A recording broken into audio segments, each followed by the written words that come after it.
Welcome to our channel, where we will explore the incredible power of prayer together, and how it can transform our lives.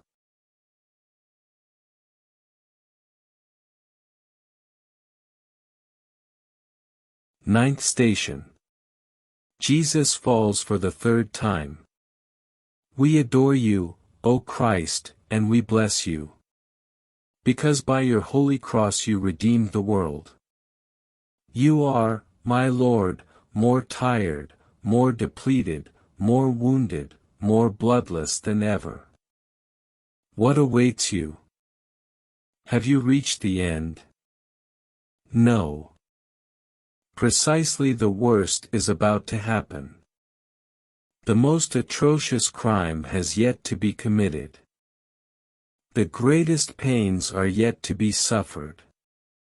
You are on the ground for the third time and, in the meantime, all that is left behind is nothing more than a preface. And behold, I see you again moving this body, which is entirely a wound. What seemed impossible takes place, and once again you slowly stand. Although every movement is more pain for you. Here you are, Lord, erect once again, with your cross. You knew how to find new strength, new energy, and you continue.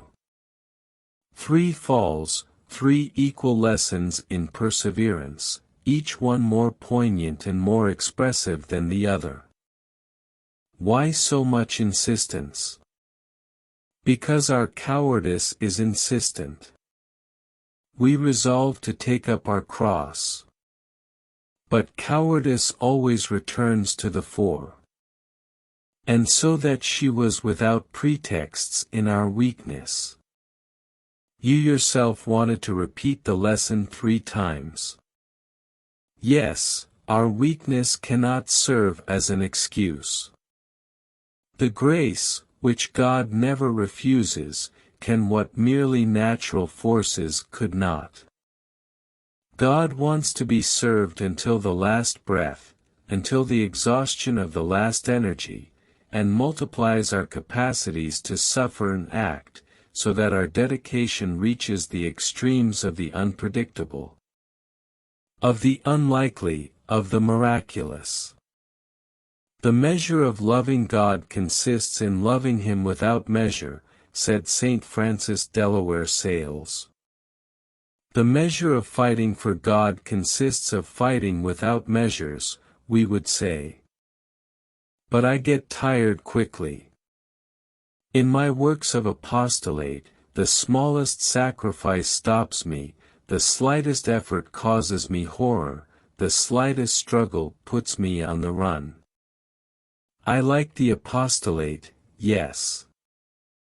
From an apostolate entirely in accordance with my preferences and fantasies, to which I give myself when I want, as I want, because I want. And then I think I have given God an immense alms. But God is not satisfied with this. For the Church, whether He wants all my life, or organization, or wit, whether intrepidity, or the innocence of the dove but the cunning of the serpent, the sweetness of the sheep but the irresistible and overwhelming anger of the lion. If you have to sacrifice your career, friendships, ties of kinship, petty vanities, inveterate habits, to serve our Lord, I must do so. Because this step of the Passion teaches me that we must give everything to God, absolutely everything. And after having given everything we must still give our own life. Our Father. Our Father who art in heaven, hallowed be thy name. Your kingdom come, your will be done on earth as it is in heaven. Give us this day our daily bread, forgive our trespasses, just as we forgive those who have offended us. And lead us not into temptation, but deliver us from evil. Amen. Holy Mary. Hail Mary, full of grace, the Lord is with you. Blessed are you among women, and blessed is the fruit of your womb, Jesus. Holy Mary, Mother of God, pray for us sinners, now and at the hour of our death. Amen. Glory to the Father. Glory to the Father, the Son, and the Holy Spirit. As it was in the beginning, now and forever and ever. Amen. Have mercy on us, Lord. Have mercy. By the mercy of God, may the souls of the faithful departed rest. Amen. If you liked the video, remember to like, subscribe, share and activate the bell.